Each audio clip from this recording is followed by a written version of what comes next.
In their second game of the season, the Golden State Warriors beat the Utah Jazz 127-86. Yeah.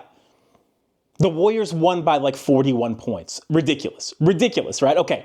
Here's what stood out, though. Here's what stood out for the Warriors in the Warriors' victory. First of all, the Warriors' defense is really mitigating whatever bad start offensively they may have. So the Warriors, again, didn't start out very hot. I think that if this is a trend with their starting lineup, just losing, essentially losing the first 4 to 5 minutes of the game. If that's going to become a trend, then the Warriors may need to reassess their starting lineup. And I really hope that doesn't happen. And also, I just hope that the Warriors end up winning these games as a whole to where their starting lineup just won't matter as much. But when we talk about it, we have to talk about that. Yeah, there's just something a little off with the Warriors starting lineup. And I think that it's just to be determined what to do with that issue, because right now it isn't an issue as they are winning, and they're winning by a lot. It's not even close. I believe that the Warriors defense, though, is mitigating whatever bad start that is, right? So just such solid defense by everyone around. Wiggins, point of attack defense, to post defense. Draymond Green's help defense. Brandin Podziemski with the charges. Something that really stood out to me was, I think it was the end of the third quarter, okay? The end of the third quarter. Stephen Curry, was he guarding 94 feet? And he got like a poke turnover, and I believe then Andrew Wiggins knocked down the three. It's that scrappiness by every player on the squad, right? It's like 1 through 12 of this rotation right now. They are all playing such high quality defense that it's just astounding. So who stood out to me on defense? Draymond Green, of course. GP2. Andrew Wiggins was really nice as well. But De'Anthony Melton and Kyle Anderson just have such quick hands on defense that combination of GP2, Melton, Kyle Anderson, you have the ball is just never safe. And we love that. We love that as Warriors fans. Just the energy on defense, the timing. How many jump balls did the Warriors get, right? That's great timing on defense, leading to things like jump balls. We gotta love it. Okay, the next thing. Buddy Hield, stop it. Stop it, bro.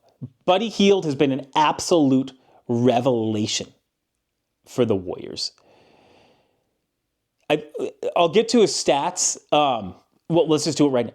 27 points in 20 minutes. One more time, 2 more times. 27 points in 20 minutes.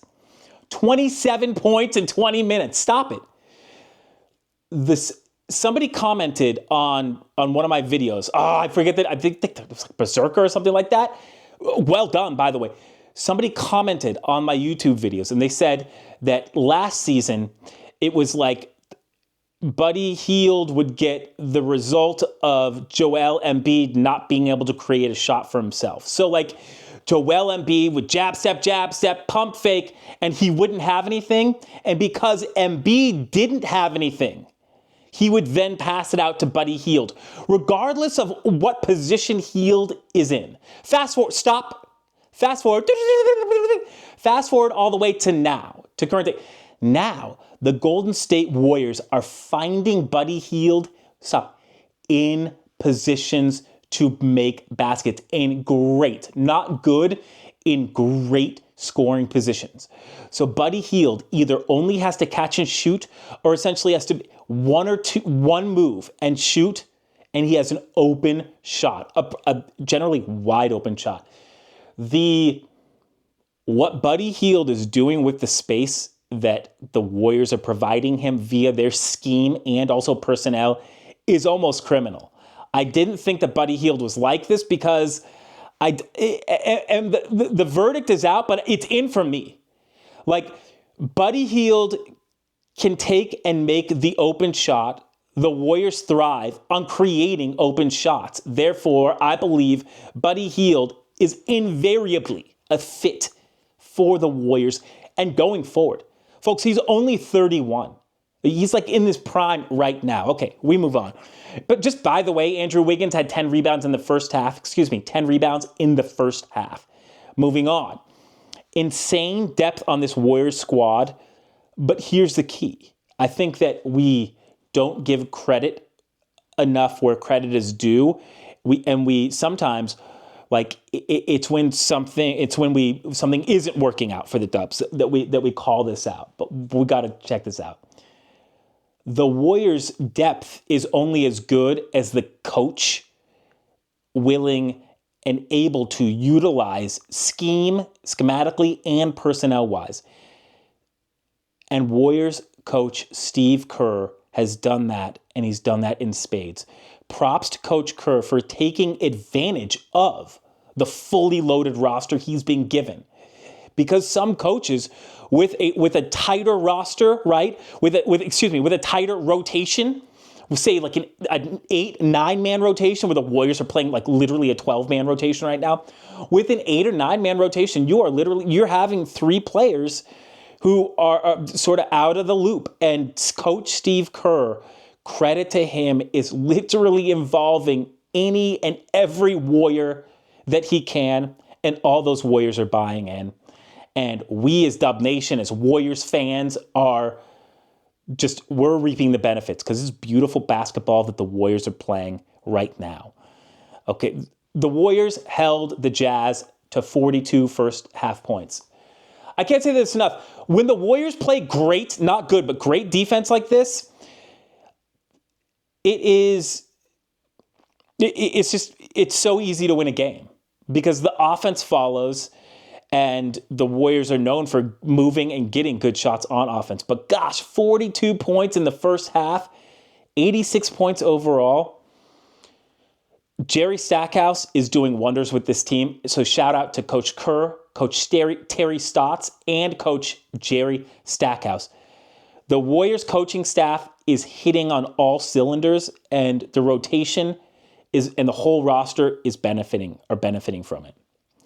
Trace Jackson-Davis, a couple times, I saw him just points on hustle points, just buckets on hustle points alone. I think he followed a Steph Curry 3-point miss with a bucket. That matters. That matters. And those high percentage shots, those dunks, I don't think that Trace Jackson-Davis has missed a shot so far this season in 2 games. Let me know if I'm incorrect. I don't think that I am, though. A shot from the field. How about this, though? The players who didn't shoot well. So who were players this game that didn't shoot well? De'Anthony Melton. He didn't shoot well this game. And this is my greatest compliment to the Warriors and to the scheme and to De'Anthony Melton, to the Warriors buying in. The players who didn't shoot well, they didn't exacerbate the problem, their poor shooting, by also committing turnovers. So De'Anthony Melton didn't shoot that well this game. I don't think that he even scored, okay? However, he had 4 assists, great defense, and also, this is paramount, no turnovers. That's just so paramount. So these players, the players that aren't necessarily shooting well, they're doing everything else right and also doing pretty much nothing else wrong. The Warriors, I'm sure, couldn't be happier. I couldn't be happier as a fan. The Warriors are just absolutely moving in the right direction. They are in the right direction, and they're headed full steam. This is such a huge opener. If you're going to be at Chase Center on Sunday, huge opener for the Clippers game. The Warriors, they need to continue this momentum, and the Clippers have started out, and they're playing decent basketball. So this will be This will be a good challenge against a superstar in James Harden. Maybe he might be nearing the end of his prime, right? But he's still, or at least a star in James Harden. A premier scorer, and you got big players like Zubac and whatnot. But insane defensive effort again. Insane defensive effort tonight by the Warriors. How about some stats for you? It's not good. We got to finish with some stats. The bow, the cherry on top. Buddy Hield, 27 points in 20 minutes. We get it. He's good. He can make a ridiculous amount of shots. Welcome to the Warriors. Brandin Podziemski, 15 points, a little quiet, right? I don't think that we noticed. 15 points tonight, but better than that, 0 turnovers, and I think he even kept his charge total going with a charge taken. I'm not 100% sure on that. They sort of blend his charges because he makes so many, or he gets so many. So, Trayce Jackson-Davis. It says 19 and 9. I don't think that he got 19 and 9. I think that is a typo, and we're going to look at that right now as I go to my 12 and 9. I don't know what's going on with that. 12 and 9 in 17 minutes for Trayce Jackson-Davis. But his points are so crucial and critical because they're around the hoop. He's getting second chance points, and he's such a high percentage shooter because all of his points right now are around the basket. Props to you, Trayce Jackson-Davis. And we must not forget Andrew Wiggins, 10 points, 13 boards, 5 assists, 2 blocks, and a partridge in a pear tree in 23 minutes. So impressive. I could give everybody stats, but look, you can read that on a box score, and I don't want to just completely waste your time, right? We're having fun though, talking Warriors at C-Train Station. Stoked for Sunday's game. Of course, I'll have highlights of that. We'll decompress and recap that game against the Clippers, but great game against the Jazz. They stymied Lauri Markkanen, and they stifled Jordan Clarkson. The Jazz had no shot tonight.